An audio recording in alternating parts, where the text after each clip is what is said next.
Добро вечер во отвореното студио на телевизија Нова. Вечер имаме дебата која што повеќе ќе биде информативна од што политички надмудрувања. Брексит, тоа е синтагмата што денеска се врти на сите медиуми во светот, па и во Македонија и во ТВ Нова. Главно се информира за тоа дека британците гласаат за останување или заминување од Европската Унија, колку милиона луѓе ќе гласаат, кој е за, кој е против, индивидуалци, глумци, пејачи, политичари и така натаму, но малку тоа има што тоа ќе значи ако заминат или ако останат. Ние за тоа вечерва ќе говориме.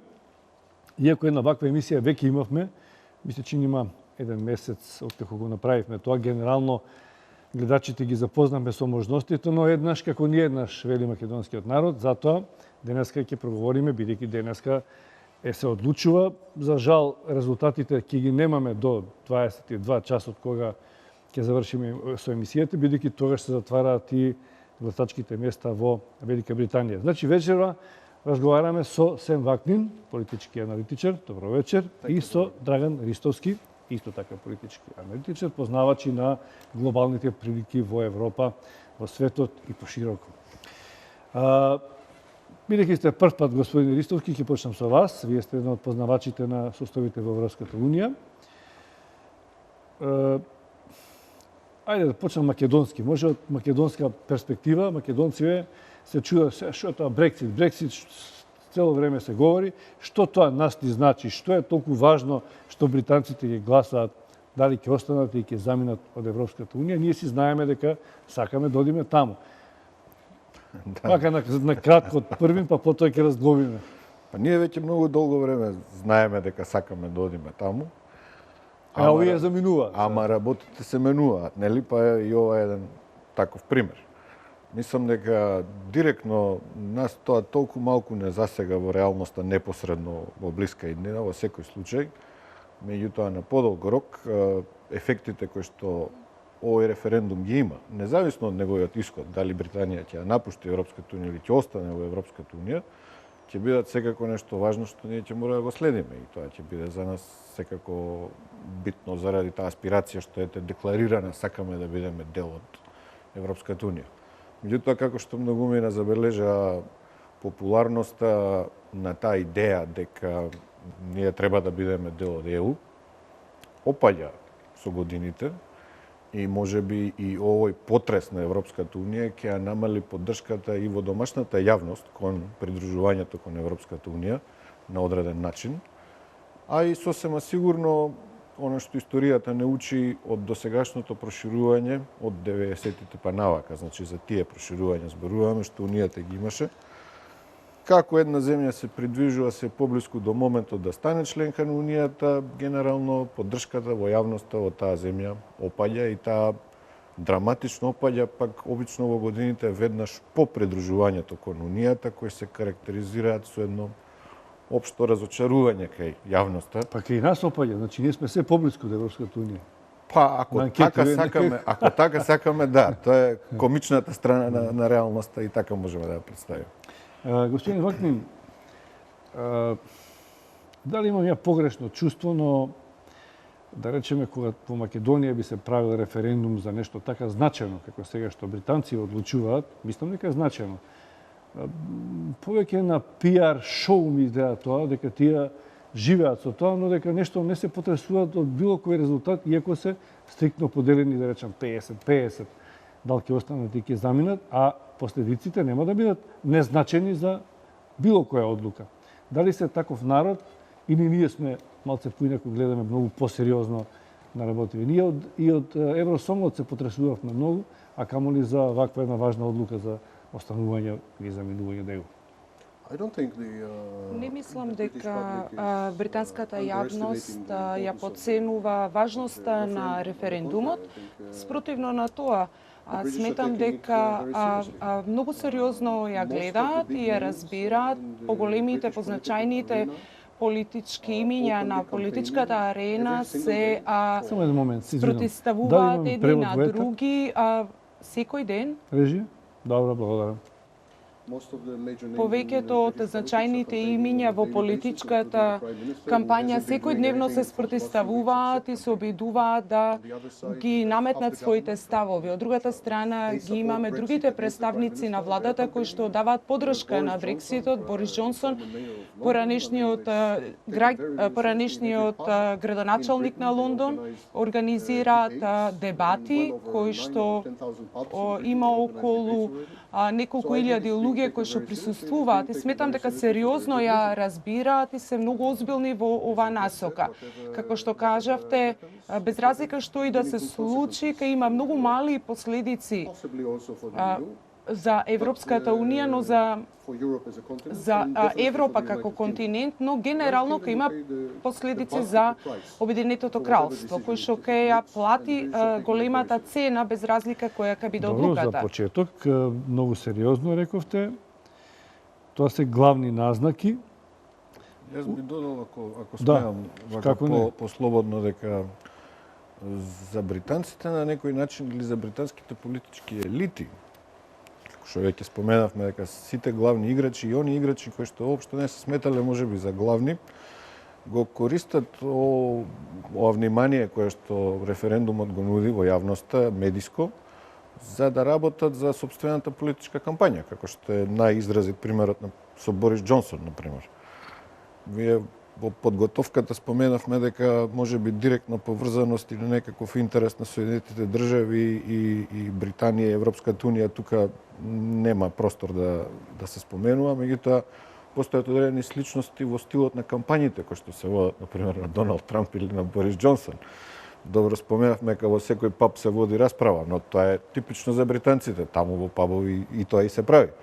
Ама ова што Борис Џонсон го прави, тие и на секој пазар за риба, и во секоја земјоделска фарма, исто така ја водат оваа кампања. Во Велика Британија на јавните така што места. ова многумина го искористуваат за сопствената дневно политичка пракса, да речам, таму и интереси, и јавноста е манипулирана малку повеќе во таа насока исто така, отколку што е суштината на расправата поврзана баш со Европската Унија. А како дојде до референдумот? Што го натера британскиот премиер да распише референдум? Од прилика токму истото што беше притиснет заради изборите, тој вети дека ќе го направи тоа, па мораше сега да го одржи зборот, иако влезе во една ситуација, во една шема од која ми се чини нема многу да профитира. Па сега е јасно дека нема многу да профитира, известно е, тука се неподелени мислењата, но нели политиката се менува, така што некои цврсти гаранции тука можеби не можеме да даваме, но изгледа дека тој лично можеби ќе мора да биде жртва на ситуацијата. Не би рекол дека е тоа само битка за стекнување подобра политичка позиција, што секако е, ама тоа не беше негова творба. Многу нешта поврзани со Европската Унија предизвика да политичкото мислење во Британија е такво, како например кризата на еврото, која веќе со години трае. А во последно време на тоа се додаде и кризата со бегалците од Сирија, односно проблемите со миграциите. Така што тоа едноставно немаше избор туку да го покрене ова прашање на дневен ред, а тоа се изроди до таму да отиде дури до референдум. Зошто Европската Унија, би се рекло, го немаше капацитетот? Британија е дел од Европската Унија се уште, меѓутоа е таа еден член. Вие кога сте во заедница, во едно семејство, проблемот на еден член го решавате како проблем на семејството. Не го оставате Британија сама да одлучува за тоа. Добро каже господинот Вакнен дека цената ќе ја плати Британија, меѓутоа многу висока цена ако Британија излезе, ако исходот биде да Британија излезе, ќе плати Европската Унија. Со овој ризик дека Европската Унија се доведе себе си до работ на бездната и се става на висок ризик да се случи такво нешто, практично тоа е показател на немање капацитет во Унијата да се прилагоди, се изложува на вакви ризици. Добро. Политички можеби и институционален. И двете. Ќе навлеземе подлабоко во ова. Само едни реклами, господин Вакнин, па се враќаме и на реакција и на прашањата. Еве повторно во отвореното студио на телевизија Нова разговараме за можноста за излегување на Велика Британија од Европската унија. Разговараме со Драган Ристовски и со Сем Вакнин. Сем коментар или додавање на она што почнеме преска да говориме за причините за референдумот? Постојат 5 видливи причини, јавно оправдани за кампањата на Брексит според Џонсон. Значи постои меѓу нив има една главна за која што никој не зборува, не се споменува јавно. 5 видливи причини се што Европската унија започна како економска унија согласно регулативите кои што беа усвоени, за кои што Велика Британија никогаш не се согласи да биде дел од оваа политичка структура. Таа се согласи за економската заедница, да биде дел од економската заедница. Втората причина, која што е уште поглавна од првата, е прашањето на миграции. Значи, станува збор за економска миграција. Не знам дали сте свесни за бројките, но околу 5 милиони странци кои што живеат во Велика Британија, 5 милиони од нив се од Источна Европа. Не од Пакистан, не од Индија, туку 2 милиони жители на Источна Европа. Значи, тоа е воглавно миграција од Источна Европа, која што е прекината согласно правилата на Европската унија. Третата причина е Европската унија ја микроменаџира британската политика, британските бизниси, има премногу правила, има премногу мешање, интервенции и слично, со што Европската унија навистина е вклучена во донесувањето на одлуките кои што треба да бидат оставени на владите сами да ги донесат, а не да бидат превземени и донесени од страна на Брисел, односно четвртата е причина за за Брексит е што Велика Британија може да постигне многу подобри меѓународни трговски договори самостојно, имајќи во предвид дека тие склучија договор со Велика Британија, Европската унија склучи договор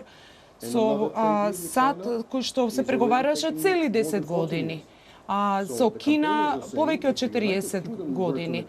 Доколку Велика Британија самостојно ги склучеше овие договори, ке им требаше околу 2 години. Но имајќи предвид дека се дел од Европската унија, Кина би разговарала со Британија поединечно. Да, само ова се ставови кои што всушност се поддржани од Ова се ставовите.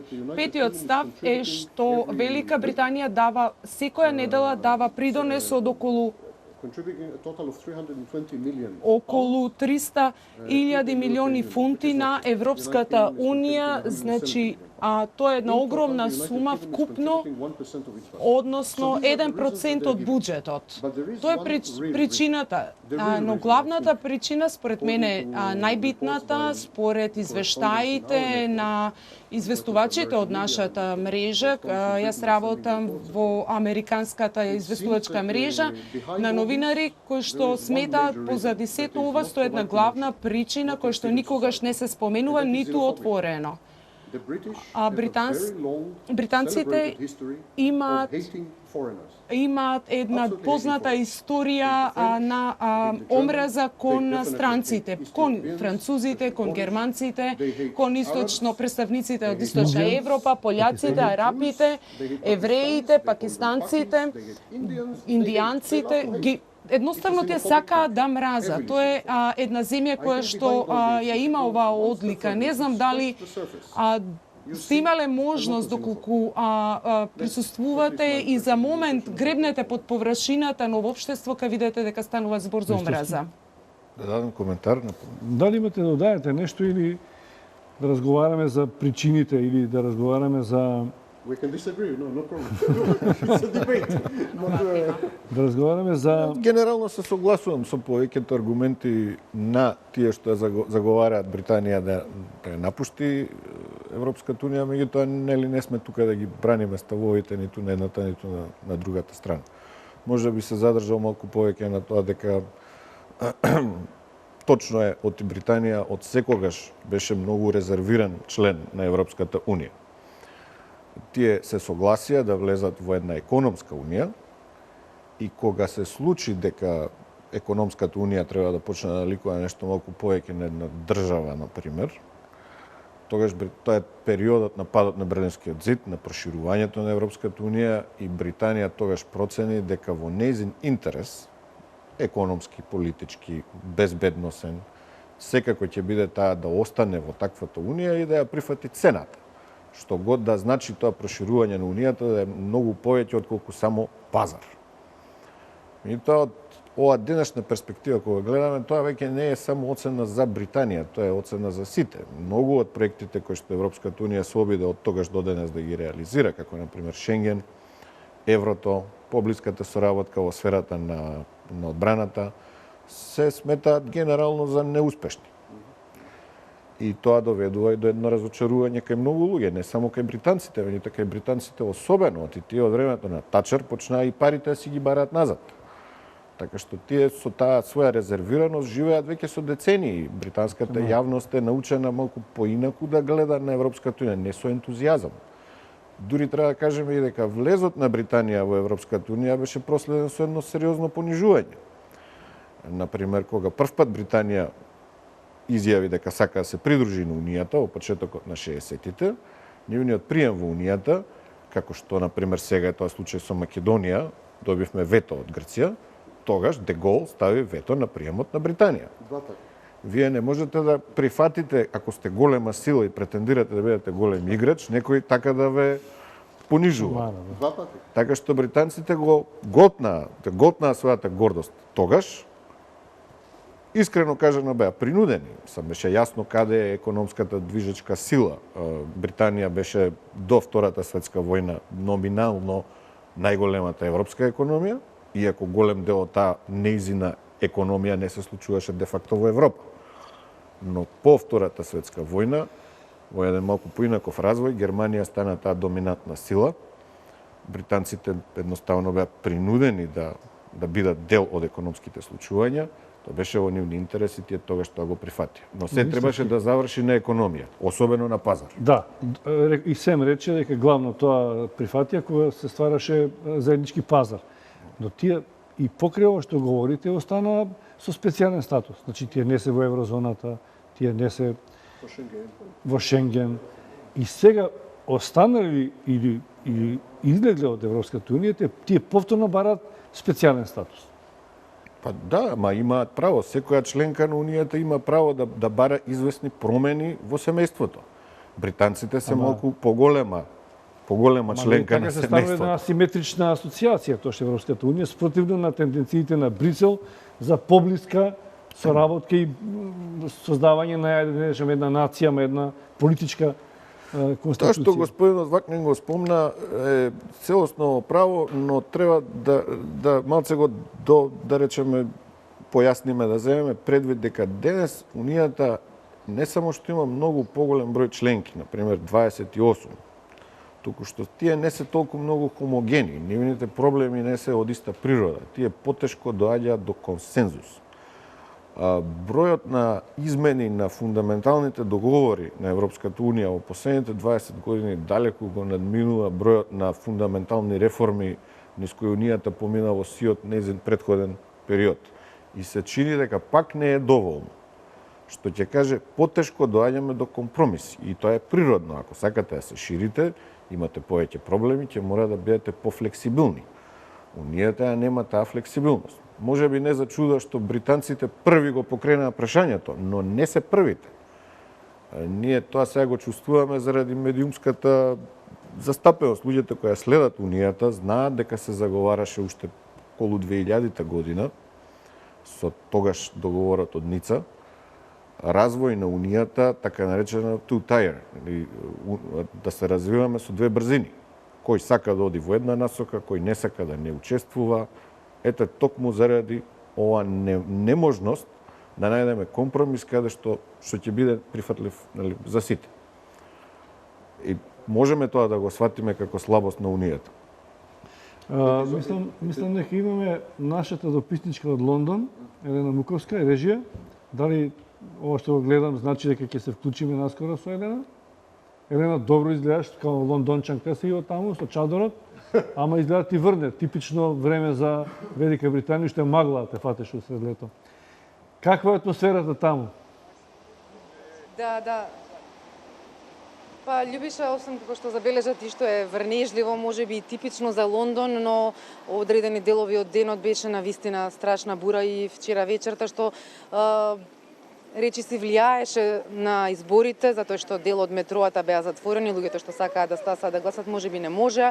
Исто така имаше затворено и гласачки места поради тоа што беа поплавени, но сепак сликата од Лондон е дека граѓаните во голем број масовно излегуваат, дури можеше да се забележи нешто што видовме ние, нешто и што објавија медиумите овде, дека некаде дури на дождот се чекаше редици да се гласа. Се чини дека ова прашање на вистина ја покрена Британија и ги подигна страстите до високо ниво, што сите сакаат да придонесат со својот глас да биде оној исход каков што тие го сакаат. Ние сме на 2 часа овде по локално време, 1 час понапред од Македонија. Значи на 2 часа до затварање на избирачките места, започнува во 7 часот, завршува во 22 часот. Значи цел ден има шанса британците да гласаат. На овој судбоносен ден, историски ден за Велика Британија, пошто ќе се знае дали ќе остане во Европската Унија или не. Инаку интересно е што и дури и во текот на денот и до предмалку на многу места низ градот се уште се агитираше, се дава флаери, летоци на граѓаните. Значи ова прашање на вистина тука ги, како што кажав, ги возбуди сите да се покренати, да се обидат во своја корист да го придобијат ова прашање. Повели доколку имаш некој прашање? Сега, бидејќи сега веќе таму некое време, има ли уште некои нови резултати? Какво е расположението? Што пишуваат анкетите? Што кажуваат? Кое мислење преовладува? Останување или заминување? Па последните анкети покажуваат дека има блага предност од неколку поени кампусот кој е анти-Брекзит, значи што го предводи актуелниот премиер Камерон. Но тоа не значи ништо, затоа што до пред една недела пак другиот кампус водеше предходно, пак овој така се менува и цело време неизвестно, многу блиска е разликата и се очекува дека неопределените, доколку се покрена денеска излеза да гласат, дека тие ќе го имаат одлучувачкиот глас за овој референдум, трети можеби најзначаен во Велика Британија. Интересно беше и околу анкетите цело време неизвестност, но и околу кампањата која траеше 4 месеци беше доста жестока и имаше голема и остра поделеност.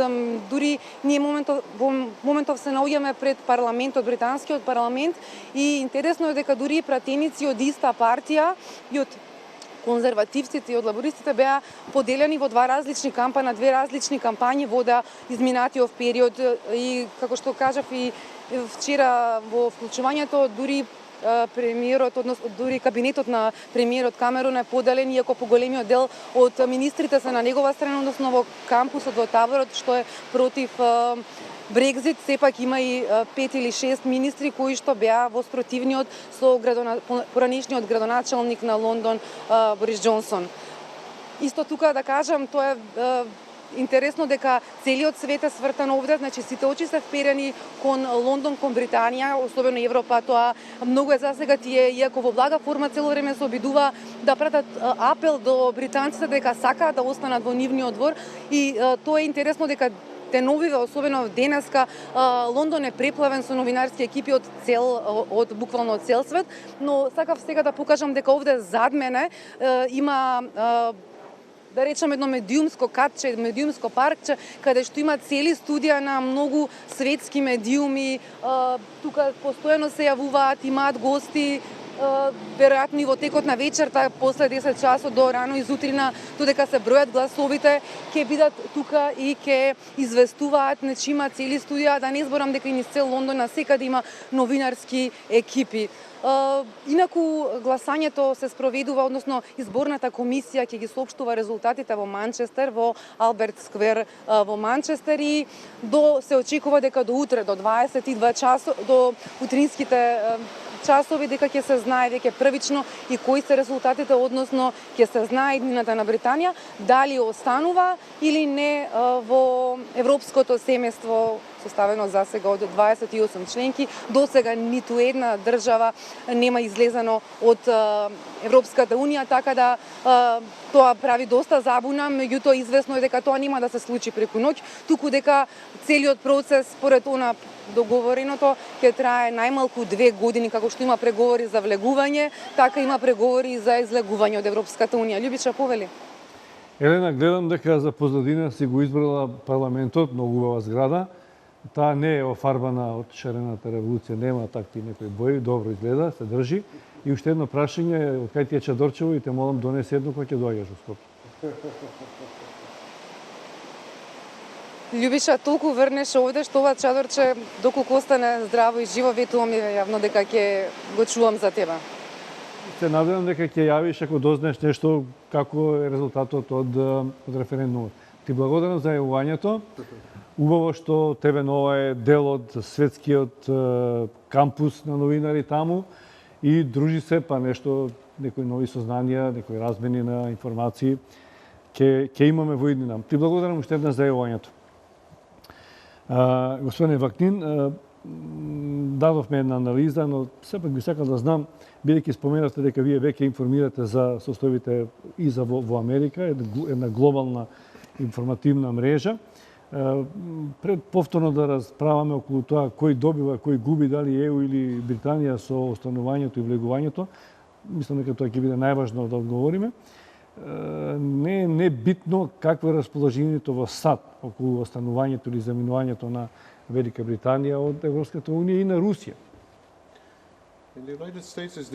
Соединетите американски држави се силно поделени помеѓу демократите и републиканците. Демократите ја поддржуваат, го советуваат, јавно го советуваат, ја советуваат Велика Британија, например, председателот Обама да остане во Европската унија, затоа што имаат интерес во Велика Британија да останат во Европската унија. Например, договорите за трговија со Велика Британија, кои што сериозно ќе бидат нарушени, доколку Велика Британија ја напушти Европската унија. Тие представуваат поранешна база преку која што практично се инфилтрираат во пазарите.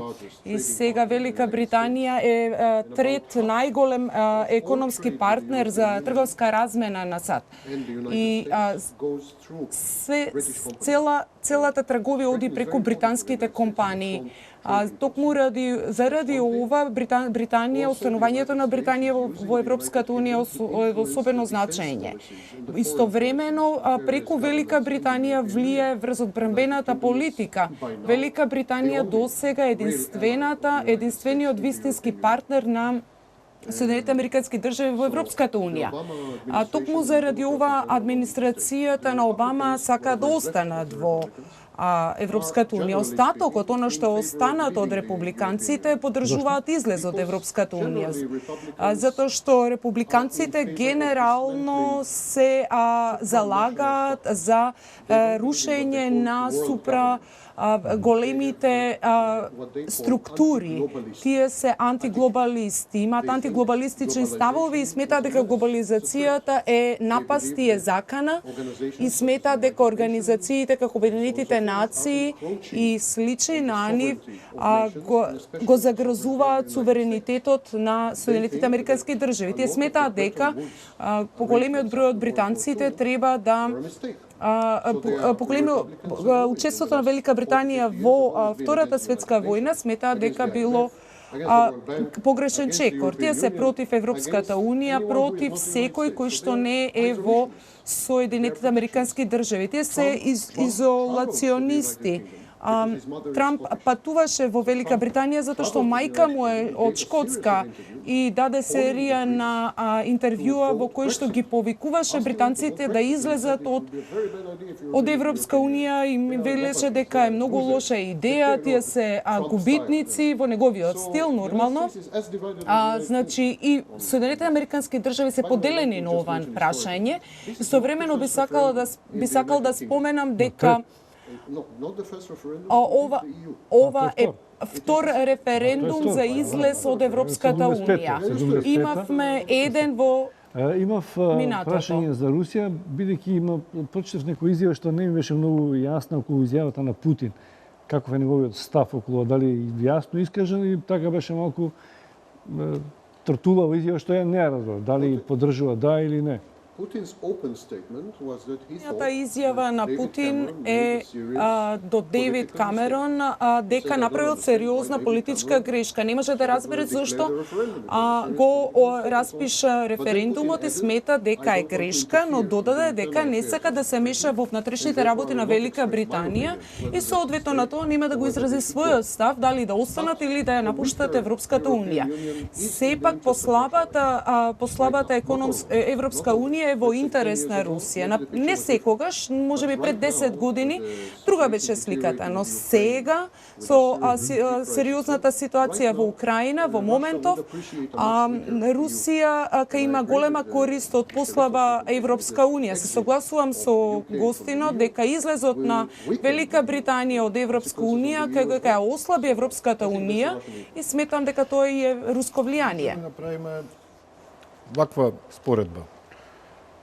Ако ги споиме економиите на сите земји кои што и се придружија на Унијата од 2004, че во 2004 и наваму, тие се приближно тука некаде со вредноста на британската економија.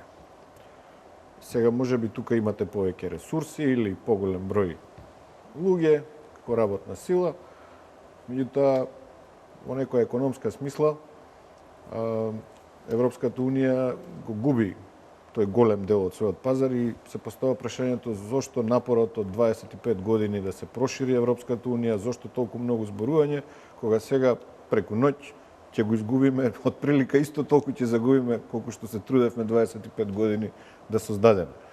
И тука може да се надоврзаме на она како го почнавме разговорот, зошто е тоа важно за Македонија која аспирира да биде една членка. Перцепцијата на проширувањето секако ќе биде доведена под знак прашање. Зошто се проширува Унијата ако така дозволуваме туку да ни заминуваат членките? Важни. Особено важни. Сега од воен и политички аспект Британија се уште не треба да се подценува, независно што можеби многумина нејзината моќ ја ставаат денес како секундарна во глобалните односи во светот, но тоа е една постојана членка на Советот за безбедност, например.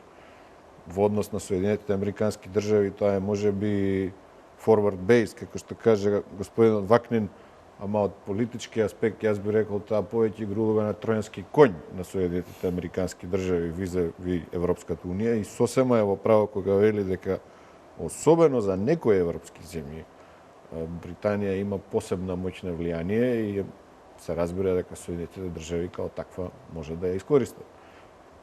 Сега, дали Британија и натаму ќе нема таа моќ само затоа што не е членка на ЕУ, исто е добро прашање, барем во воена смисла, например, политичка. Што би добиле?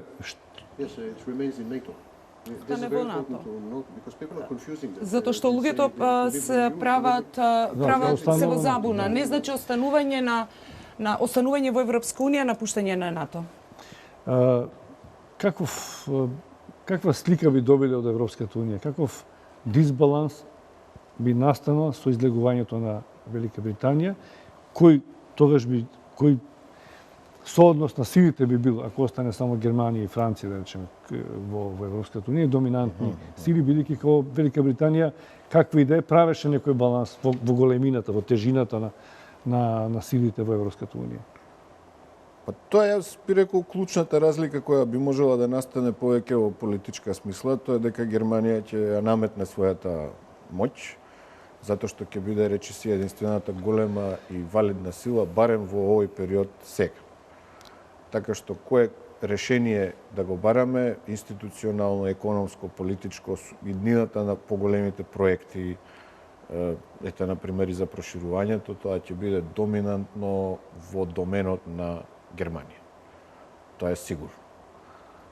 Меѓутоа и на подолго рок, таа улога која Британија има на, баш како што кажавте, баланс меѓу основата, моторот на Унијата, како што се вели, барем во економска смисла, Франција и Германија.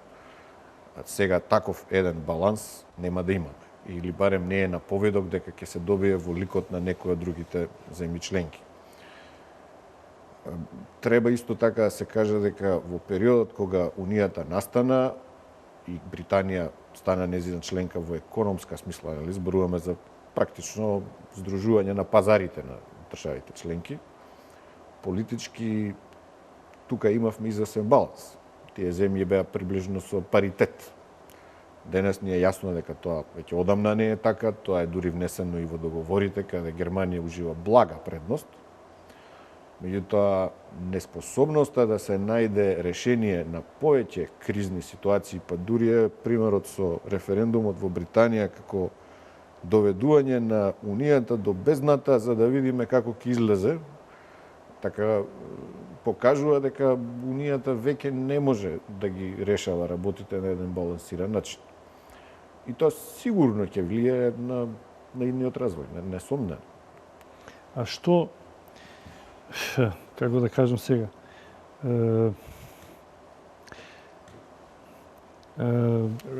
например, да кажеме дека ако Британија излезе, тоа секако ќе влијае на желбата на некои други земји да станат нејзини членки.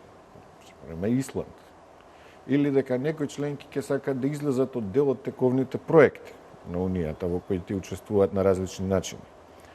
Дека не би ме чудело, може би не на државно ниво, како што тоа го направи премиерот Камерун, но одредени сили во некои земји, поконкретно мислам на Шведска, ќе речат, па еве, зашто да не пробаме и ние? Или Италија. Домино ефект. Во Италија. Па ќе има обиди, особено на регионално ниво, затоа што ќе се јават известни проблеми, например, во Шкотска, односите меѓу Ирска. Англија и Шкотска. Ирска е веќе и формално правно, тука ќе мора да се постигнува некаков договор околу границите и некакви договори.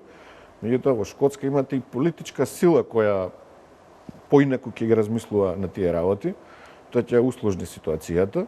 Сега да не предвидуваме многу апокалиптични сценарија, меѓутоа секако ефекти од тоа ќе има. Несомнено. Добро, одиме уште еден блок реклами, а потоа се разбира да доработиме темава.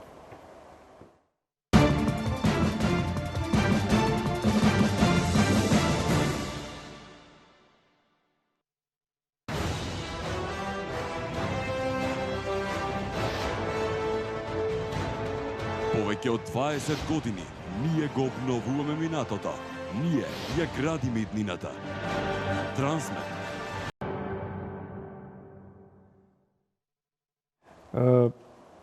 Господине Вакнин, сега говоревме делумно за тоа што Европската Унија би изгубила, не говоревме што би добила, бидејќи веројатно нема многу да добие, повеќе на некој начин би изгубила, така може да разберам од ова. Што би добила Велика Британија или што би изгубила, веројатно има и едно аргументи за и за едното и за другото, но ми се чини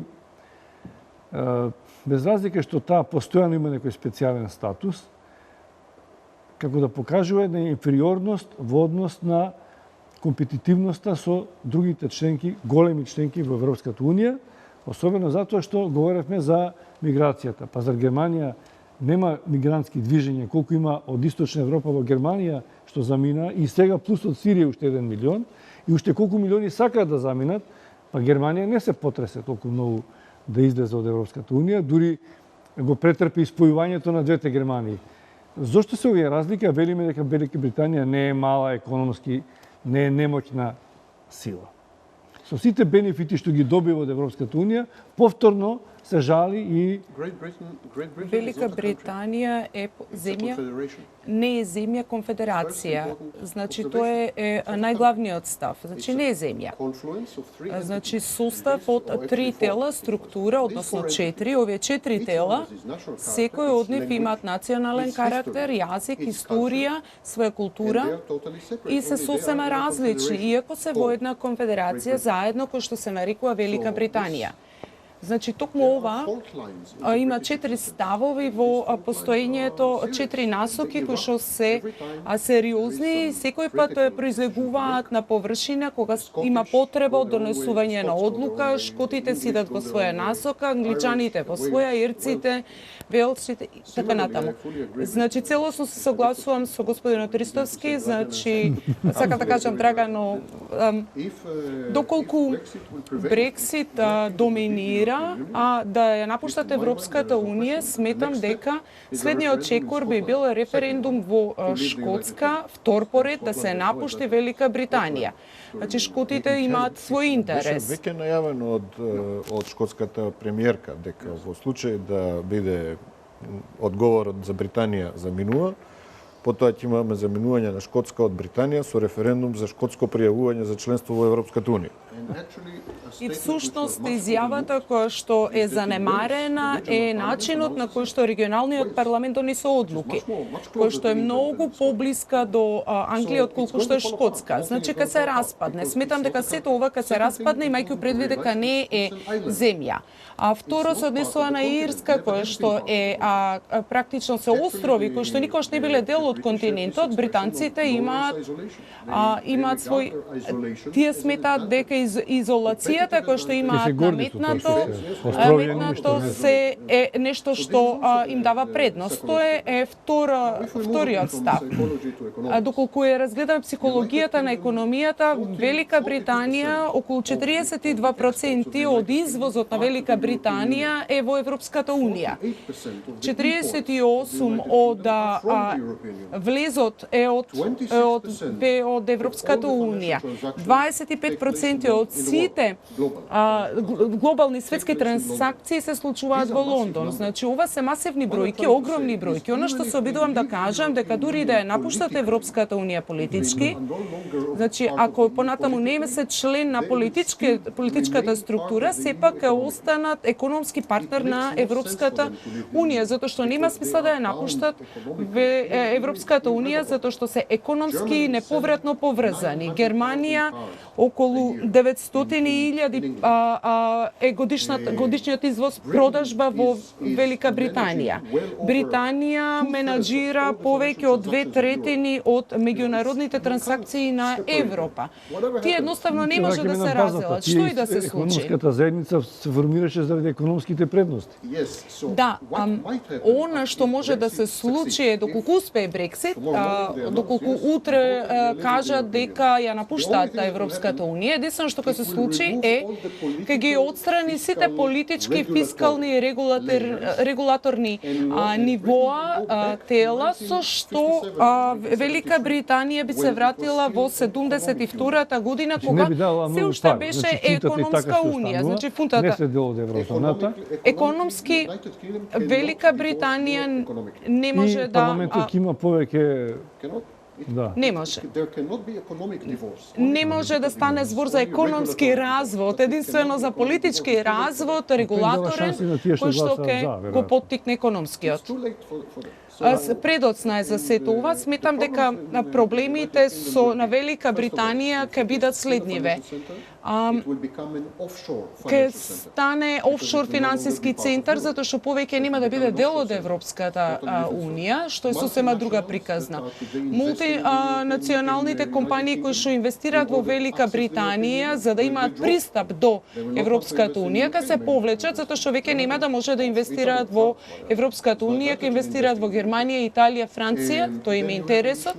потоа имаме иницијални сите трговски договори ќе мора повторно да бидат преговарани затоа што веќе нема да бидат член и многу значајно прашање е што ќе се случи со 2 милиона луѓе или 3 милиона луѓе кои што живеат во Велика Британија, преку ноќ ќе го изгубат законскиот статус затоа што веќе нема да биде дозволено слободата на движење.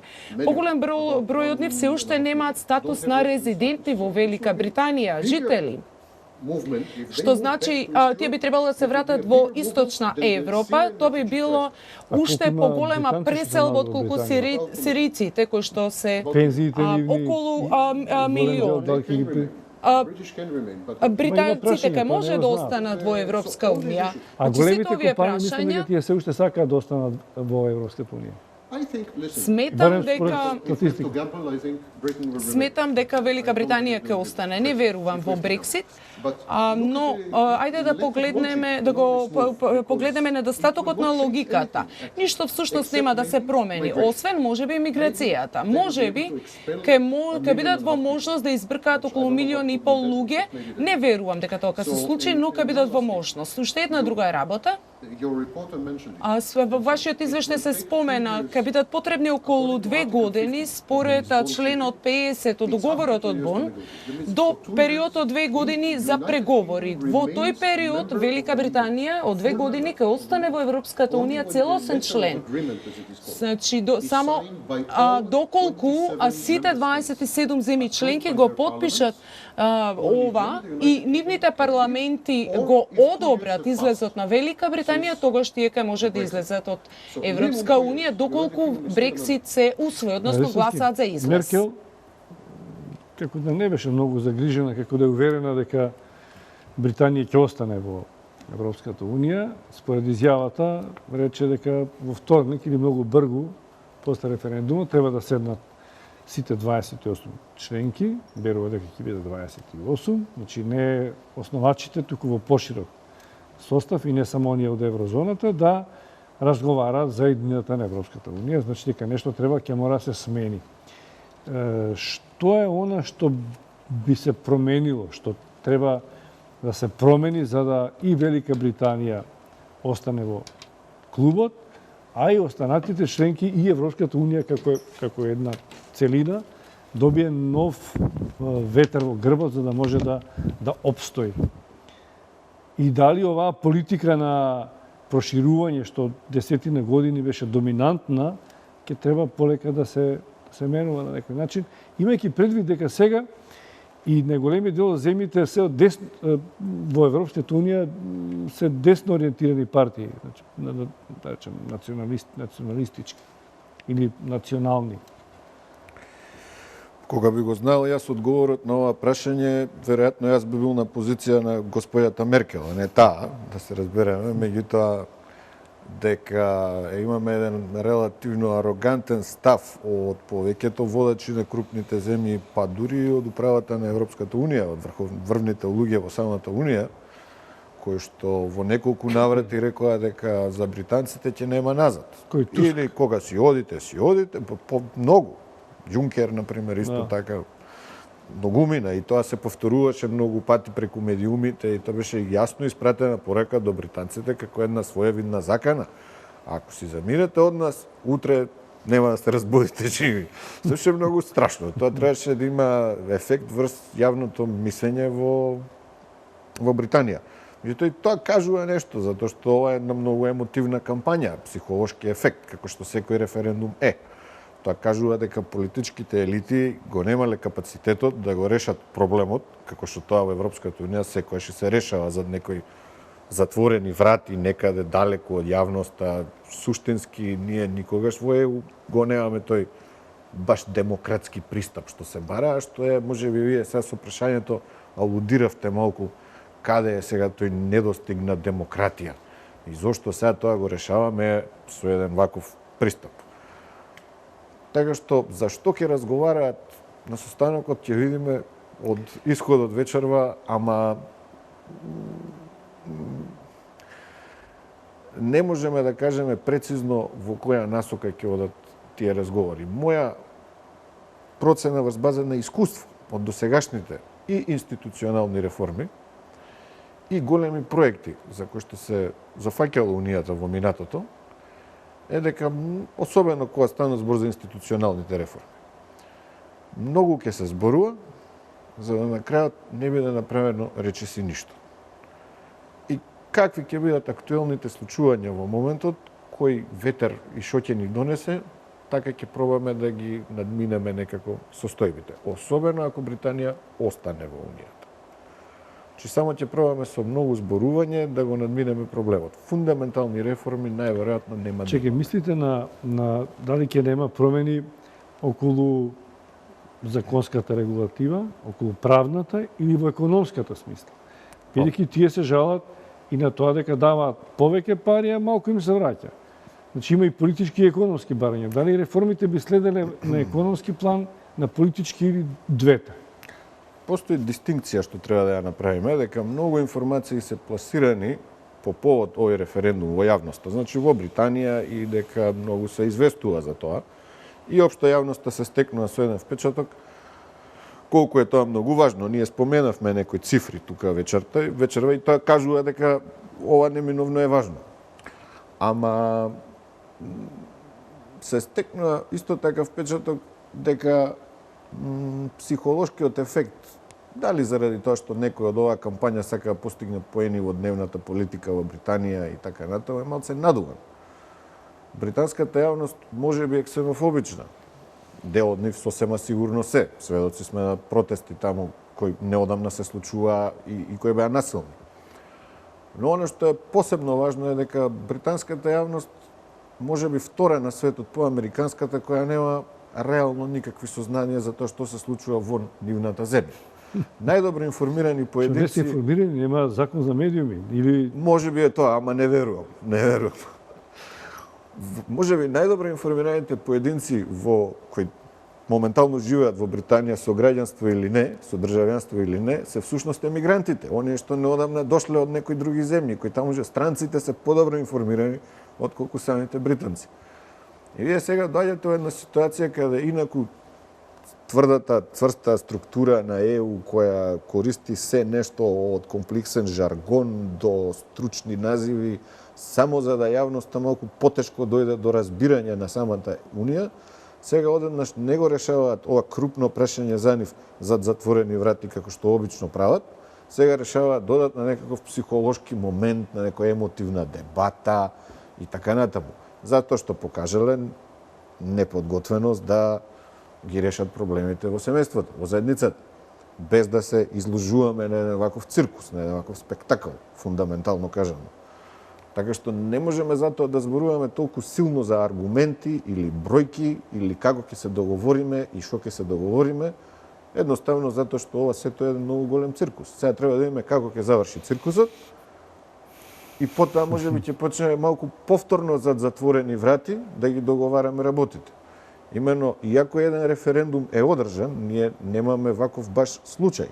Тој референдум е одржан во Британија, меѓутоа во Европската Унија до овој договор од Лисабон, да речеме, мада и со Ница се споменуваше да се регулира механизмот како една држава ќе напушти Унијата. Претходно такво нешто не беше дел од договорите, беше незамисливо.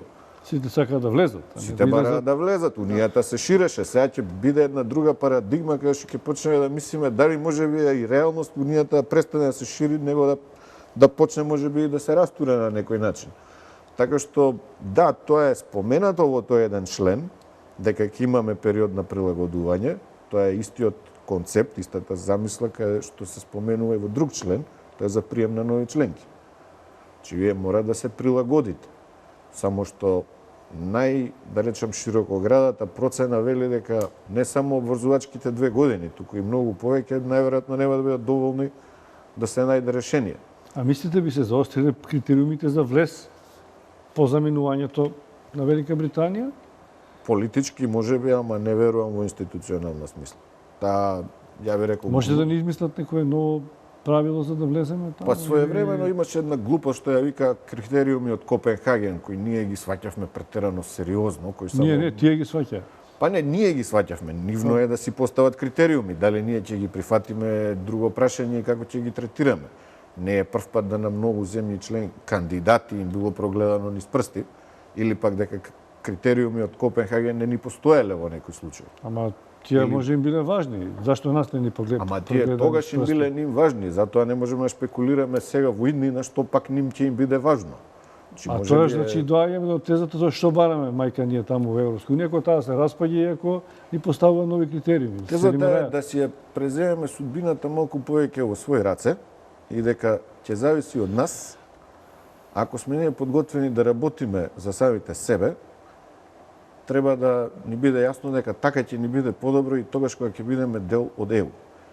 Кај нас досега ЕУ беше гледана како некое месијанско волшебно избавување од сите проблеми што ги имаме. Deus ex machina.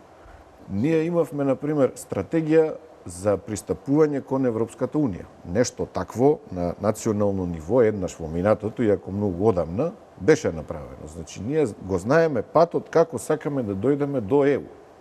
Ние никогаш во Македонија не разговаравме дали треба да одиме во ЕУ, какви треба да бидеме кога ќе одиме во ЕУ, што ќе ни се случи откако ќе станеме членки на ЕУ, какви се искуствата на другите земји, да ги научиме нивните, да речеме, грешки, да се подготвиме, да работиме за своје добро.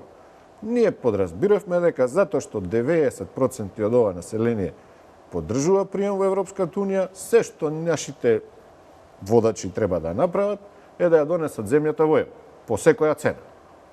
По која цена, никој ниту се праша, ниту знаеше, ниту како да се подготвиме. Еве што да прават предпријатијата, например, што да прават научни образовни институции, здруженија на граѓани, медиумите. Не можете да донесете стратешка одлука и тоа е доволно. Ајде сега одиме. Каде одиме? Што правиме? Многу малку работиме во таа смисла за самите себе. Ова да разберам како евроскептичар, скептик или така ми се пристапува? Не, јас сум многу голем патриот. Не сум евроскептичар. Вакнин, дали за Македонија да продолжим уште малку имаме време или генерално има ли земји во Европската унија од таков габарит кои што би посакале за важни прашања за државата, исто така на референдум да се изјаснуваат и дали на тој начин или сите овие што останаа се мали земји кои што едва и дочека да станат членки на Европската унија, па не ни помислуваат на заминување. И сепак може да очекуваме дека една тенденција на евроскептицизам, на нагласување на националниот интерес на државата.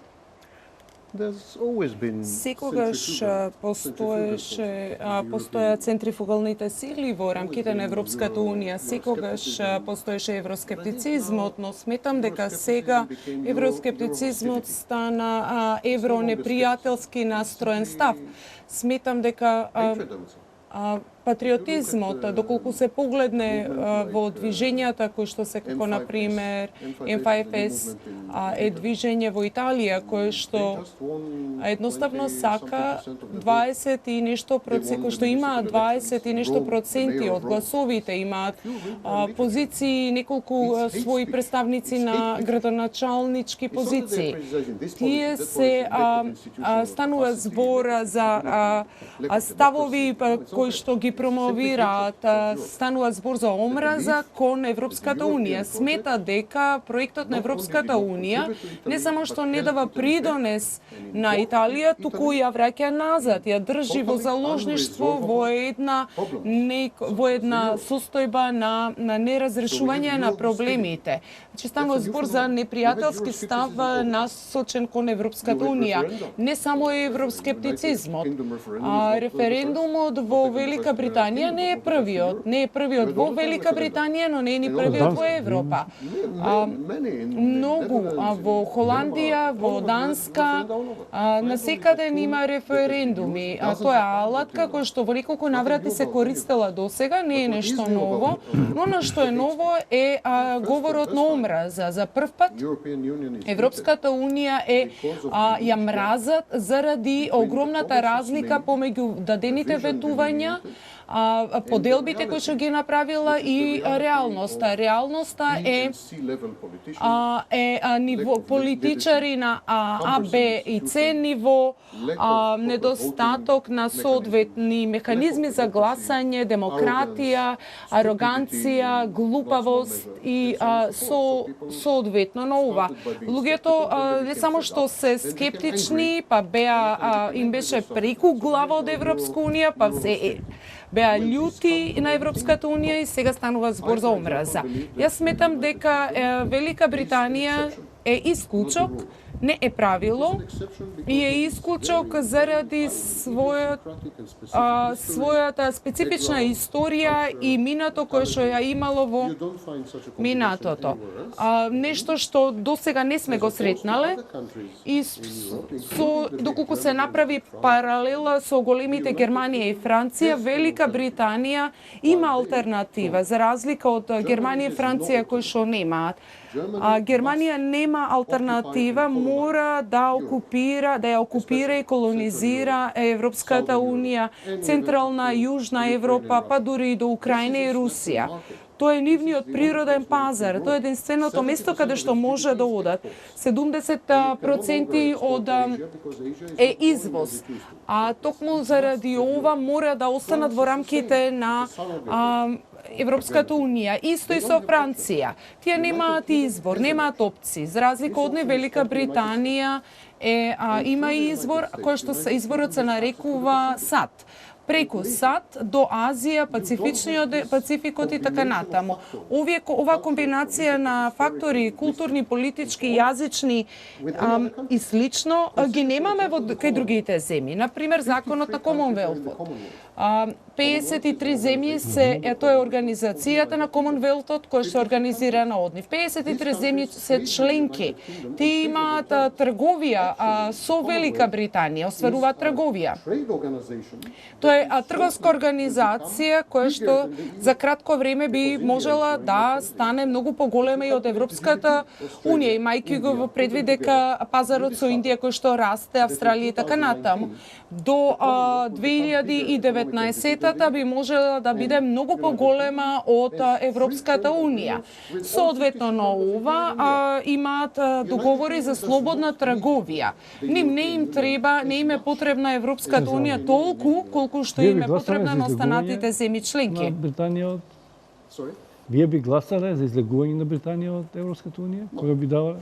Не, затоа што дури да ја напуштат Европската унија, политички, и доколку се ослободат од регулативите и правилата и имигрантите, сепак поголемиот дел од економијата ќе биде со Европската унија. Значи подобро е да се влие на процесот на донесување на одлуки во рамките на Европската унија, кој што им е најголем партнер, потребно е да бидат дел од сето тоа. Не им треба да бидат излезени, да бидат надвор од кругот во кој што е нивниот најголем економски партнер. Сепак, половина е со Европската унија, а половина или 60% не е со Европската унија. Со земји како повеќето земји во Европската унија тоа не е случај. Велика Британија има посебен статус. Внатрешна трговија 7 до 8% кои што не се со Велика Британија, само 4%. Режија, имавме 2 прекина со реклами или 3? Имаме уште едни? Ајде уште едно тоа.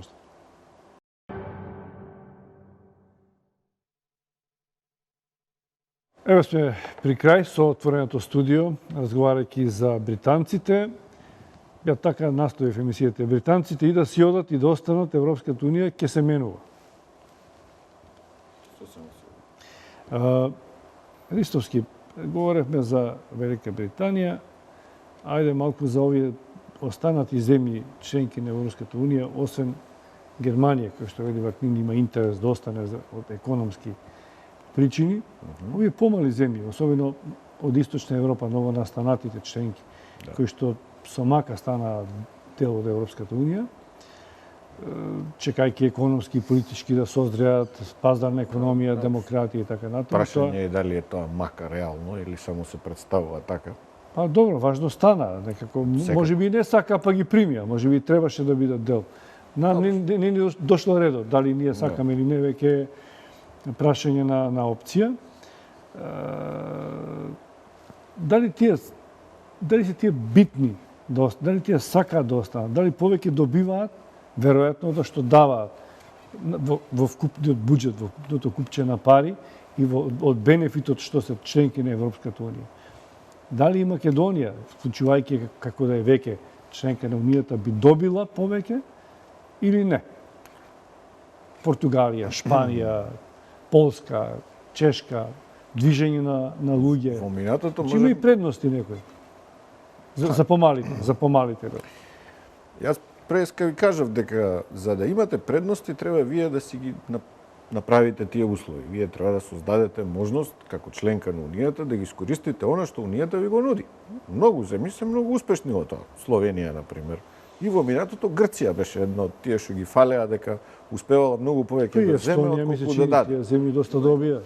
Меѓутоа во Ирска е исто еден пример кој ја фала. Меѓутоа тоа така било во минатото. Тогаш сме живееле во една таква парадигма. И тогаш тоа се подразбирало.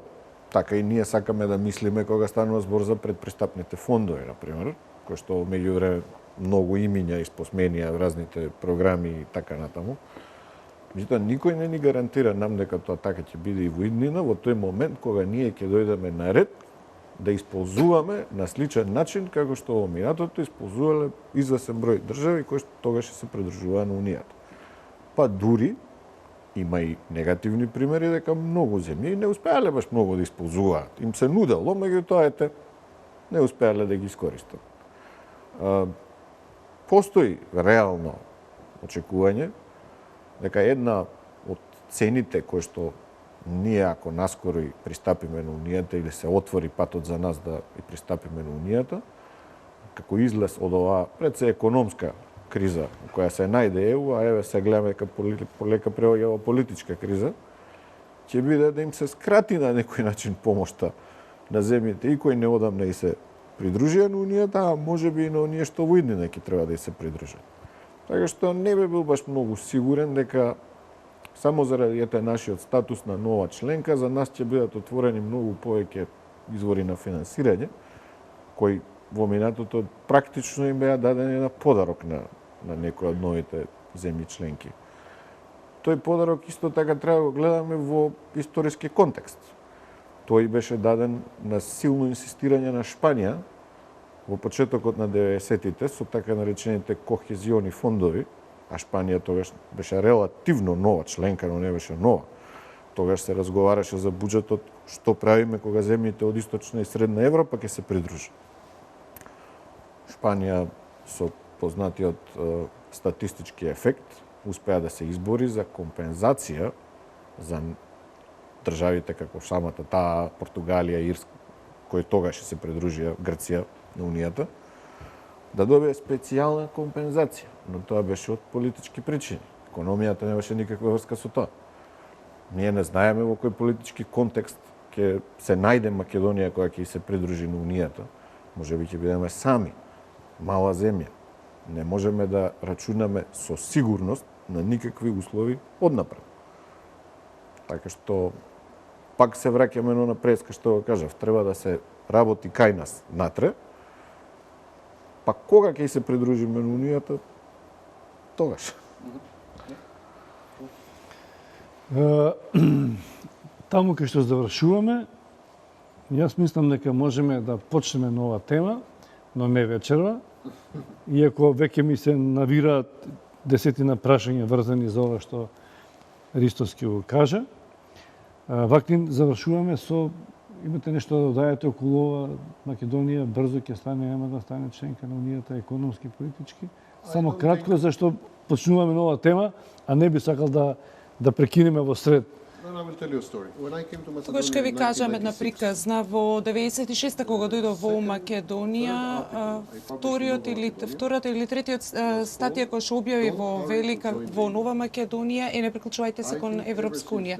Сметам дека од тогаш Европска унија фата моргана, пристапот кон Европската унија фата моргана, како и секоја фата моргана станува збор за пристап, значи пристап без разлика да се гледа од позитивната или негативната негативната страна, значи мојот став, сметам дека не станува збор за позитивен пристап. Само ги одложува реформите, а не ги поттикнува. Да, имавме многу поглавја кои што требаше да ги оствариме, но сметам дека Македонија со овој менталитет смета дека кога дојде некој кој што ќе спаси, дали тоа ќе бидат странски инвеститори кои што ќе дојдат и ќе спасат Европската унија, Европска унија ќе спасат Македонија, Европска унија ќе дојде ќе не ги реши проблемите, НАТО ќе дојде ќе ни гарантира дека албанците веќе никогаш нема да прават проблеми. Значи ние постојано гледаме надвор од Македонија. Целосно се согласувам со Драган и уште во 96-та се согласува со него, да тој не знаеше дека е веќе време да се свртиме кон себе си, внатре, не да ги гледаме шансите за пристап, а мислам дека сега се помали и помали. Да не се согласувам со вас, но тоа ќе го кажеме во следна некоја емисија. Ви благодарам што бевте гости во отвореното студио, што ми се чини со оваа емисија малку ги доближивме поблиску. Европа не е толку далеку, ни Велика Британија. Веројатно и многу македонци работат таму, живеат, се во дилема што да прават. И британците беа загрижени дека многу бугари преку кои македонците кои што имаат државјанство бугарско ќе навалат во Британија, че не е тоа толку далеко од Македонија, тоа што се случува таму и причините за тоа. Има повеќе британци во Бугарија со викендици, кубанско не го враз. Може да и така. Значи благодарам на обајцата, а вам почитувани гледачи на тоа што не следевте.